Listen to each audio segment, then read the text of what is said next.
My golden child brother betrayed me, framing me for stealing money from the family business, which led to my parents kicking me out. Years later, he was arrested for illegal activities, and now my parents have come crawling to me for help. This story is about my brother, who is 7 years older than me. He was always the family's pride and joy, the dream child of any parent, but believe me, he was far from the perfect image he projected. He was a liar and a manipulator who knew how to wriggle out of any situation. My parents were so blinded by his charm and behavior that they never questioned his actions. I'm 36 now, working as an office clerk at a law firm. It's not the highest paying job, but it's respectable, and I'm incredibly grateful I managed to land it and build a life for myself. If you knew my story, you'd find it hard to believe I even escaped the mess I was in. I come from a well-known family. My great-grandfather was one of the first in our city to start manufacturing pharmaceuticals. He had many children and grandchildren, so our family is huge. Today, that business is divided into several branches managed by my father, uncles, and a few cousins. My father inherited a medical warehouse that supplies drugs to pharmacies and stores. My older brother, the focus of this tale, became a doctor while I, essentially, am nobody. I don't have a designated role in the family, no medical education as they expected, and worse, I don't even have a prestigious degree worthy of our family legacy. I'm just a college graduate who somehow scraped by, and I'm not particularly proud of it. It took me 5 years to complete a 3-year course. Am I dumb? Maybe I was just a loser with zero self-esteem. I'm not making excuses, but the fact remains, my parents played a huge role in nearly derailing my life. As I mentioned, my brother was the golden child from a young age. He was the top student in school, winning medals and trophies for academics and sports, and he helped Dad at the warehouse even as a teenager. He embodied intelligence and virtue. Being 7 years older, by the time I began understanding competition, he had set the bar so high that I didn't even try to reach it. I gave up before starting because I knew I could never measure up, and I didn't even attempt. I didn't envy him or harbor negative feelings. As far as I remember, we had normal, even good, sibling relationships in childhood. He was always busy with studies, work, and friends. Can you imagine growing up in the shadow of a golden child? The constant comparisons, the mockery from family, relatives, even teachers at school. It happens when you study alongside the star pupil. I performed averagely, unlike my brother, who shone in sports. I never made the school team. I wasn't athletic enough, and ended up the target of constant ridicule for being good at nothing. In that situation, I needed a survival mechanism, and I found it with a bad crowd in high school. I got into all sorts of trouble, and thanks to easy access to prescription drugs, I quickly became popular in that group. I stole medication from Dad's warehouse, and was caught twice. My parents punished me harshly, putting me under house arrest, and I was officially branded the family's black sheep. Instead of addressing what was going on in my head, they just punished me. If they'd paid attention to my mental state, my life might have turned out differently. After school, my parents forced me into medical school, but I refused. I knew academics weren't for me and chose accounting, driving them into a rage. They despised me for picking an unworthy profession. Our family had 11 doctors, not counting nurses and other medical staff, and anything below that level was a disgrace. Dad refused to fund my education, so I took out a loan. When I left for college, he said he'd only support me during my studies, and afterward, I'd have to repay my debts myself. I said, okay, but I wasn't the type to turn insults into motivation. Instead, I hit rock bottom. I realized I'd get nothing from my parents. Even if I did, it'd be scraps, while the real inheritance would go to my golden brother. So, I decided to take what I could from life. In college, I fell in with an even worse crowd, got hooked on substances, and spent 5 years on a 3-year course. I didn't take a part-time job to cover tuition. I just ruined myself with nonsense. After graduating, I had no clue what to do with my life. I lived in a fantasy world for another 6 months until I was evicted from the dorm. I tried landing an office job, but my poor skills and apathy meant I failed every interview. I lived in a filthy rented room with a friend until he asked me to leave, then crashed on a buddy's couch. Things worsened when the bank demanded loan repayment. I had no money, not even for a burger. How could I pay debts? Dad had stopped helping, and I was on my own. I scraped by with odd jobs, barely covering food and rent. I begged the bank for a deferment, but 2 burly collectors eventually showed up, grabbed me by the collar, and gave me 15 days to pay. Panicked with nowhere to run, I called my mom, pleading for help, but she hung up, saying I deserved it. Then I turned to the last person I had any hope in, my brother. By then, he was a successful doctor running his own clinic. He said he'd think about it. I explained the urgency, promising to repay him ASAP. I knew they saw me as a lost cause, untrustworthy with money, and if he refused, I'd have understood. But what he did was beyond my imagination. A week later he called, saying he'd found the money. He asked for my bank details. Without thinking, I gave him my account number, PIN, and password, stupid maybe, or just desperate. The next day, I got a message about a deposit, 4 times my loan amount. Surprised, I called him, asking why so much. He said he'd sold an asset, and all the money went to my account, adding he'd leave me what I needed and transfer the rest, but he needed full access. Without hesitation, I agreed and handed over all my data. He withdrew the excess, leaving just enough to clear my debt. I paid it off, feeling a weight lift briefly. An hour later, Dad called, screaming like a madman, demanding I take the next bus home. He accused me of stealing from the family business account. I was baffled, not suspecting my brother's involvement or that I'd been a convenient scapegoat. When I got home, chaos greeted me. Dad slapped me hard, followed by criticism and humiliation that felt like emotional abuse. They accused me of stealing business funds to pay my loan. I was shocked. They knew I'd been struggling to repay it. Dad noticed suspicious account activity, checked with the bank, and learned money had been transferred to me.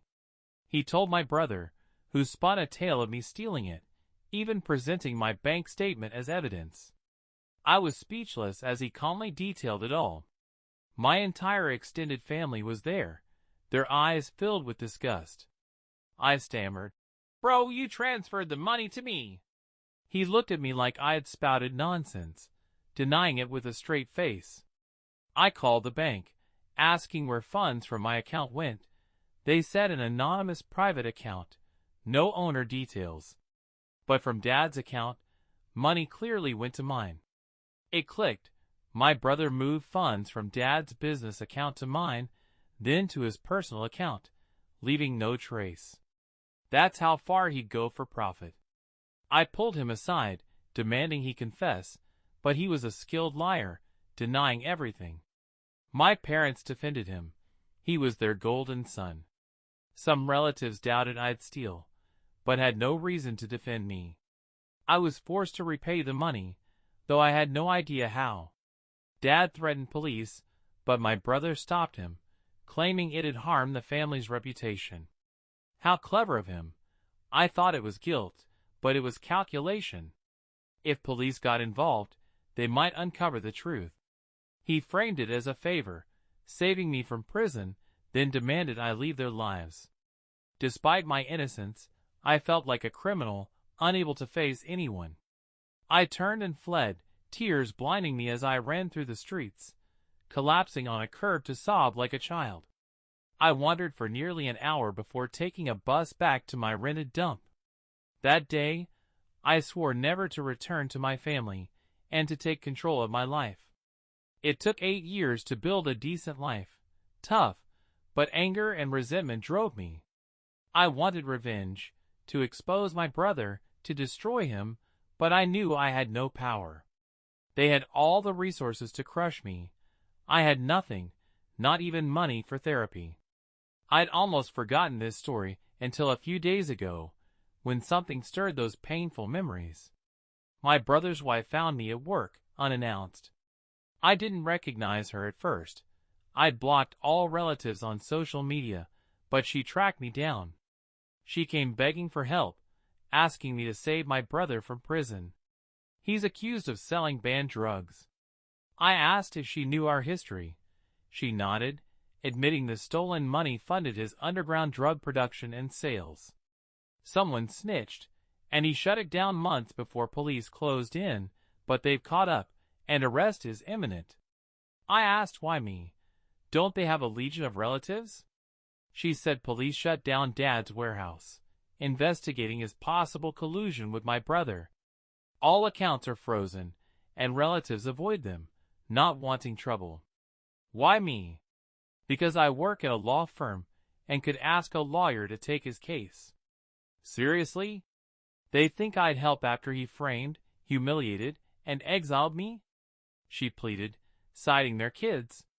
I coldly said my family is dead to me and asked her to leave. The next day, Mom called, begging for help, saying families should support each other. I burst into hysterical laughter at her hypocrisy, asking where her support was when they treated me like trash. She said, "Forget the past, it's time to stick together." What a hypocrite. I hung up, telling her not to call again, but an hour later, she left a voicemail. "Don't be a child, act like an adult." Apparently, I'm the child, and I won't help. But I'll admit, their misery doesn't bring me joy. I spent months dreaming of payback, but now that karma's hit, I feel no satisfaction. Update 1.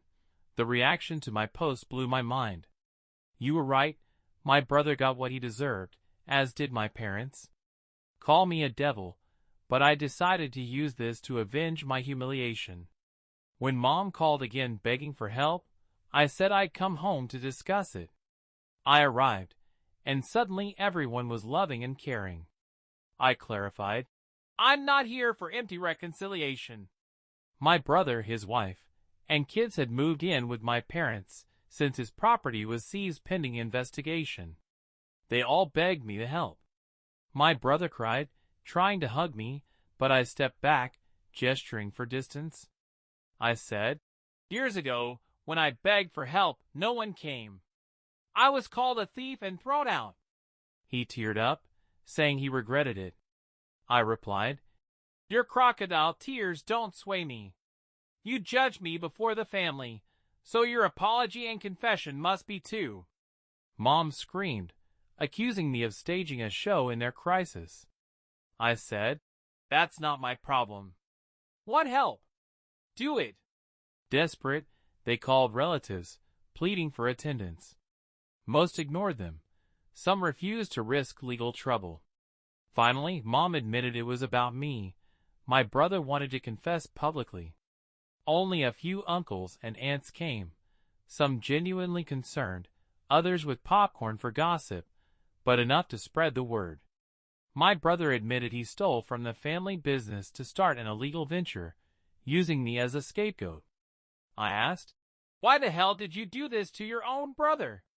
He said Dad would never approve his business idea, and I was vulnerable, so he exploited me. With that money, he built a production, opened a clinic, bought a house, all before 30. Everyone admired his hard work, but it was pure deceit. One uncle, kindred to me as a kid, said, "I always knew he wasn't a thief." He apologized for not helping then, but praised my rise from rock bottom. That's how it goes. Everyone wants to be near you when you're up. Dad snapped, "We did what you asked. Now help us." I said I could ask someone at my firm to take the case, but it wouldn't be free. Dad exploded, "If we had money, we'd hire anyone. Why us to you? I said. Good luck then. Did you expect me to pay a lawyer to free the guy who ruined me? Dad raged. Linda, my mom, don't worry, I'll figure it out. We wasted too much time on this worthless bastard. What did we expect? I replied. At least I'm not a criminal. Despite their golden son's betrayal, they clung to him. I warned, let him go or sink with him. I left soon after. My job was done, my revenge complete. Maybe I'd have helped my parents, but seeing them defend my brother flipped a switch. They disowned me for the same theft, but with him, it's different. That's their double standard. Let them live with it. Update 2. After that family encounter, cousins, aunts, and uncles started calling, apologizing for not supporting me then. I said, it's irrelevant now. When I needed you most, no one stood by me.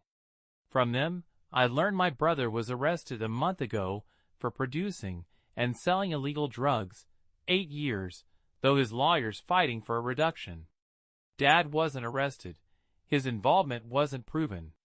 Life's tough for us all. First, their warehouse was seized for over 6 months, halting the business.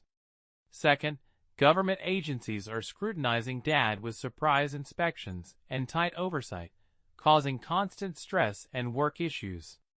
Legal battles always damage reputation, especially for businessmen, losing clients and suppliers.